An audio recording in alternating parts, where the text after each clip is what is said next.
Bueno, pues seguimos con estas grabaciones de presentación de mi casa y resaltar los aspectos que me parecen más interesantes, que pueden ser más interesantes para el público. Y es este retrato del séptimo duque, el de la Armada Invencible. A propósito de él, mi madre se ocupó bastante de su biografía, escribió una monografía muy amplia y documentada, pero el tema de la Armada lo pasó un poquito por alto, ¿no? Desde que ella escribió el libro, pues han aparecido fuentes documentales muy interesantes, tanto por el lado británico como por el lado español, y eso pues me permitió pues hacer una serie de conferencias que tuvieron repercusión, porque una de ellas la pude dar en Dublín, donde la Armada, en Irlanda, la Armada Invencible es una de sus grandes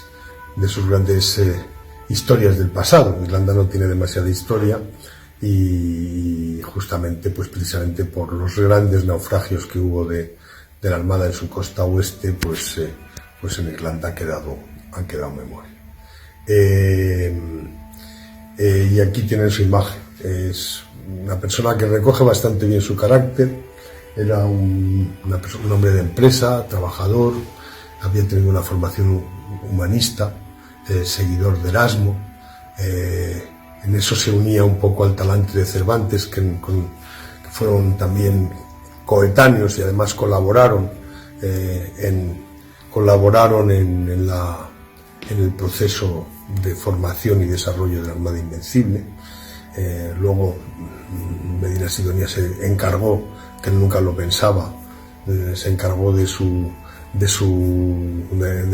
comando de toda la flota, pero durante la fase inicial de preparación Cervantes y Medina Sidonia se ocuparon del tema de intendencia para llenar los barcos con los medios necesarios para una empresa de tal envergadura. Y observen su imagen sencilla, eso sí, lleva ya su toisón de oro, es decir, ya había recibido de Felipe II, de quien fue gran amigo, por la cantidad de correspondencia que mantuvo y que se conserva, y demuestra pues una persona sencilla, alejada de la retórica y con un fondo precisamente marino de barcos, expresando pues esa vinculación que ya hemos señalado en otra grabación que tenía mi casa, la casa Medina Sidonia, con el mar. Podemos pasar al siguiente. Este fue su hijo, el noveno duque, y bueno, se observa ya un cambio bastante notable, que es un cambio que también vive España, que se vive en la última parte del siglo XVI, un siglo que empieza con gente emprendedora, gente sin demasiadas preocupaciones de tipo retórico ni divisiones sociales. El séptimo duque del que hablaba antes, pues no se le caían los anillos por ponerse a trabajar con los marineros en colocar un mástil que se había caído en la tormenta de Galicia. Trabajaba con la gente, se metía en los problemas, no había ese tópico de que el noble no podía trabajar porque podía perder su estigma nobiliario, pues es una cosa posterior, que precisamente se empieza a gestar en tiempos de este duque. Es curioso que su administrador le obliga prácticamente a dejar el negocio del vino porque no le parecía que era presentable y respetable que un duque de Medina Sidonia figurara en una lista de comerciantes, cosa que a su padre le hubiera parecido absolutamente inaceptable, porque él era comerciante y empresario. Y ven ya pues toda la retórica.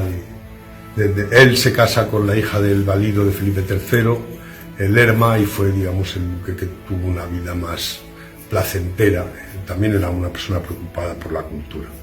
Luego podemos ver, si quieren, pasamos a otra habitación.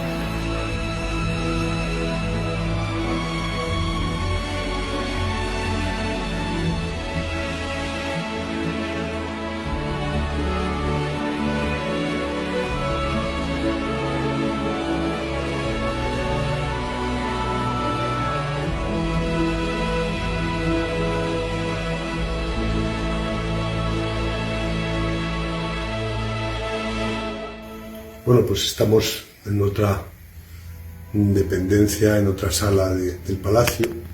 Se le conoce con el nombre de biblioteca y aquí hay libros de todas clases, libros pues desde novela francesa, que estaba muy de moda en el siglo XIX y principios del XX, a cosas históricas, a libros más de consumo personal. Lo más peculiar de esta sala pues son los cuadros de mi abuela Carmen, la que no pude conocer porque murió mucho antes de que yo naciera, y era una persona singular, una persona inclinada al arte, a la literatura, autodidacta. Cuando llegó a Sanlúcar, ella casó con mi abuelo, llegaron a Sanlúcar pues poco después de la guerra y del 39, y aquí pues había mucha necesidad, mucha hambre. Pues ella fue una mujer que se sensibilizó con la situación, hacía todos los días una olla común donde venía gente de todo el pueblo a comer. Como había muchas carencias médicas, no había asistencia, pues ella se puso pues con rudimentarios conocimientos médicos, pero básicos, pues organizó aquí una especie de consultorio, sobre todo orientado a mejorar la nutrición, porque era la causa fundamental de las enfermedades. Y todavía las personas más, sobre todo las personas más mayores del pueblo, todavía la recuerdan. Recuerdan su labor, una labor muy querida y muy apreciada. Y aquí están sus pinturas, que revelan un poco su universo, su espiritualidad, su poesía, y es una habitación muy querida porque son un poco los referentes emocionales de mi madre y nuestros, porque en definitiva cuando en un momento de mi vida pues mía y de mis hermanos pues pasamos a vivir con mi bisabuela, que era la madre de la autora de estos cuadros, y todo esto pues nos resulta, tanto a mi madre como a nosotros, pues muy familiar. Y pueden ustedes apreciar, hay también restos de la antigua sacristía de la iglesia de la Merced, que recopiló mi madre cuando ésta se declaró en ruina, y nada más. Pueden ver aquí un clavicordio y otros detalles que pueden ser de su interés.